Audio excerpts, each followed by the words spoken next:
Good day everyone and welcome sa ating pong Squad Weekly Interactive Meeting Digitalization. And nasa week 42 na po tayo ngayon. Ang ating pong topic is Fight Fear. Bago natin basahin ang text natin ay tanong ko sa inyo, ano ba ang kinakatakutan ninyo? And of course, siguro sa atin marami tayong sasabihin kung ano kinakatakutan natin. Some of us are afraid of heights. Some of us are afraid ng mga insekto, especially ipis, no? And some of us siguro ay takot mamatay. And of course, marami pa tayong pwedeng isagot dyan sa katanungan na yon. Dito sa ating text in Isaiah chapter 41 in verse number 10, sabi ng Bible, "Don't be afraid, for I am with you. Don't be discouraged, for I am your God. I will strengthen you and help you. I will hold you up with my victorious right hand." So yun po ang sabi ng Biblia ni Isaiah, ng Panginoon sa kay Isaiah. Naisulat mo ito. No? Huwag kang matakot at kasama mo ako. Huwag kang manghihina dahil ako ang iyong Diyos at ako magpapalakas sa iyo at tulungan ko kayo. No? So that's a promise, no, from the Lord na pwede natin i-claim na nakasulat, no, sa book of Isaiah. So isang illustration diyan katulad nito, no, na ang isang kamay ng isang bata, no, musmus ay hinahawakan ng tatay. No? So hinahawakan niya pala ang kamay ng tatay niya. So parang of course, no, kapag ikaw ay bata, kapag hinawakan mo ang kamay ng tatay mo ay kampante ka. No? Or hindi ka natatakot kasi nandyan ang tatay mo. So katulad tayo ng isang maliit na bata na safe in the arms of our Father. In the book of Psalm 118 verse 6, so sabi ng Bible, "The Lord is with me. I am not afraid what mortals can do against me." Sabi naman ito ni David sa kanyang libro sa Psalms. And sabi niya, ang Panginoon ay kasama ko. Hindi po ako natakot kahit anuman ang gagawin ng mga tao sa akin. So what a courage, no, na sinasabi ni David, no, na alam niya kasi nakasama niya ang Panginoong Diyos. No? So we will have this kind of mindset that mayroon tayong faith over fear.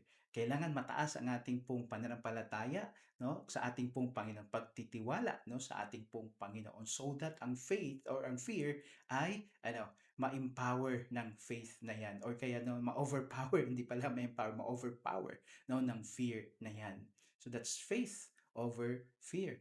And sa ating pong lesson, no, na matutunan natin ngayon ay ang tanong dito is, how do we fight fear?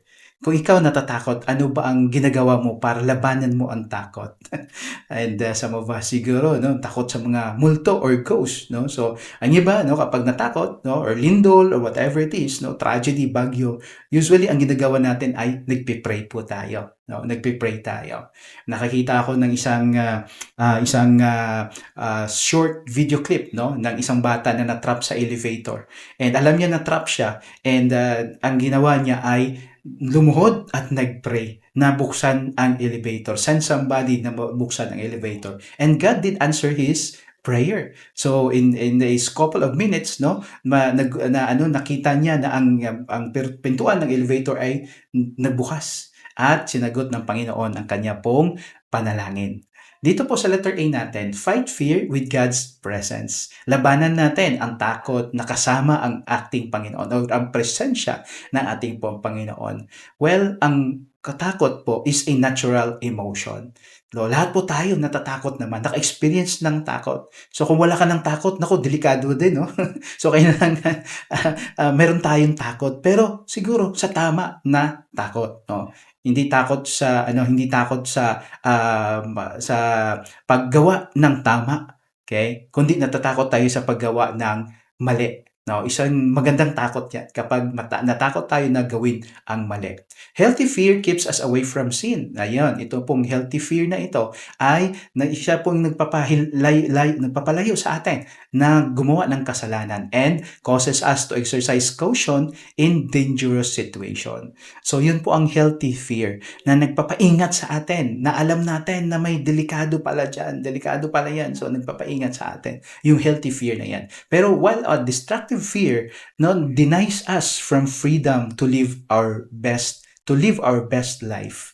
So, a destructive fear naman is yung parang natatakot ka pero walang basis. Natatakot ka parang natakot ka dahil hindi mo alam kung anong mangyayari bukas. So that is why some of us are experiencing anxiety, experiencing depression sa buhay natin. Kasi fear of the unknown. So that those are destructive fear.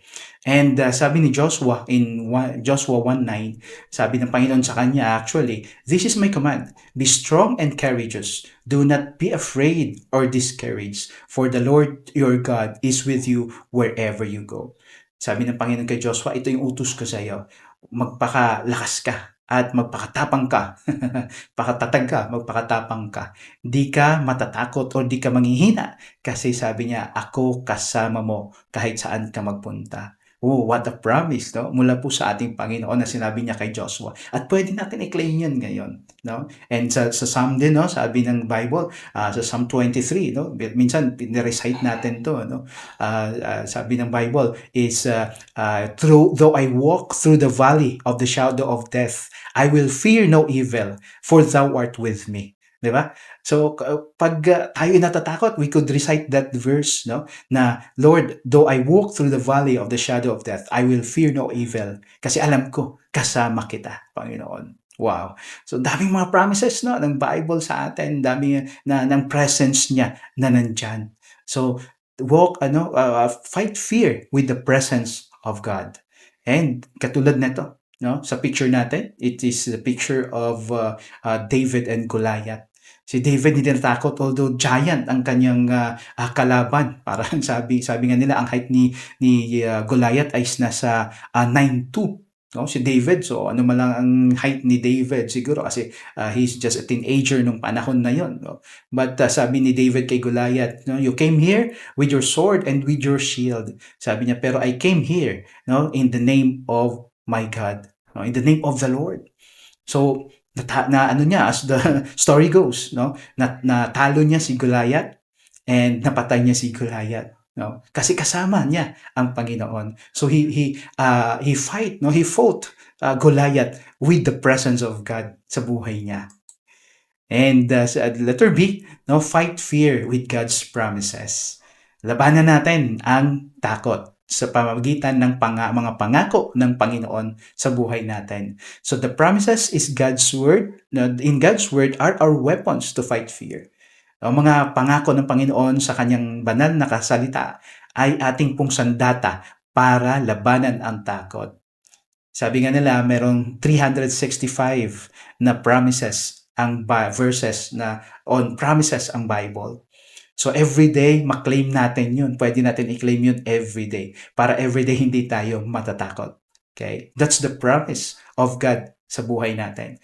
Truth sets us free from fear. Ang katotohanan ay yun din ang papaligtas sa atin sa katakutan or takot.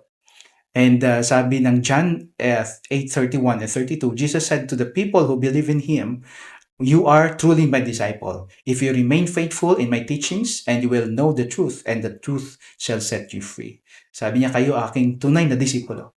Kung kayo magiging tapat sa akin at sa aking mga tinuturo, at malalaman niyo ang katotohanan at ang katotohanan ay magpapaligtas sa inyo. So ganun po, no, ang katotohanan, ang promises ng Bible, makapapaligtas po sa atin.